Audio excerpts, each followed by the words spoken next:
Patrice Flichy, je suis professeur émérite de sociologie à l'université de Paris-Est Marne-la-Vallée et j'ai notamment travaillé sur la question des amateurs et en quoi Internet a permis de développer les pratiques amateurs.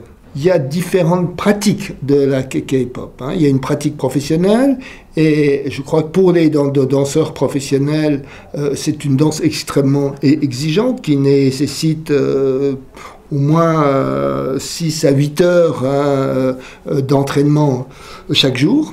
Et le cœur de cette danse, elle est là, d'abord. Et puis ensuite, il y a effectivement les pratiques amateurs.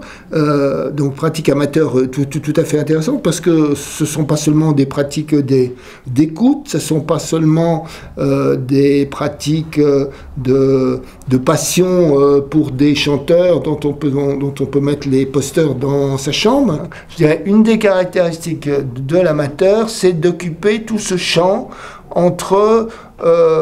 je dirais, le profane qui est un petit peu intéressé par une musique et le professionnel. Donc certains veulent se professionnaliser, mais d'autres n'ont pas du tout cette ambition. Alors, comme toujours, la position des dirigeants peut changer. Donc il arrive que des amateurs qui n'avaient aucun projet de professionnalisation parce que leur activité amateur rencontre un très très grand succès, envisagent un jour de se professionnaliser. On peut soit, c'est le plus rare, avoir cette ambition dès le démarrage, soit la découvrir par la suite, et on peut aussi, et c'est au moins aussi important, avoir un projet professionnel, s'apercevoir qu'on ne peut pas l'atteindre, et qu'on souhaite continuer cette activité comme une activité amateur. Il y a une pratique, une reprise de la pratique à travers la danse. Une reprise de la pratique qui n'est pas seulement pour soi, c'est pas seulement soi avec ses copains, c'est aussi pour les autres. Puisque ce sont des vidéos qui sont tournées, on parle d'un concours qui a été organisé, et évidemment ces vidéos sont mises en ligne.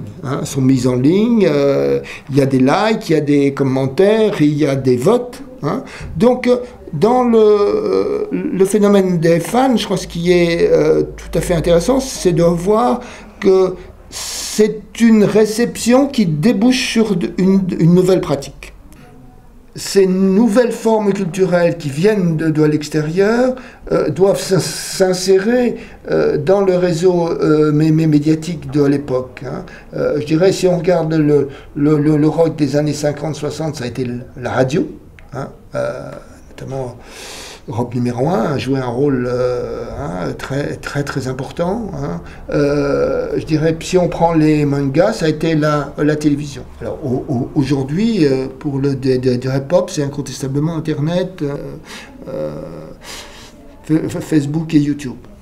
C'est une volonté du gouvernement coréen de faire connaître la culture coréenne en France, en l'occurrence, d'organiser des cours de coréen.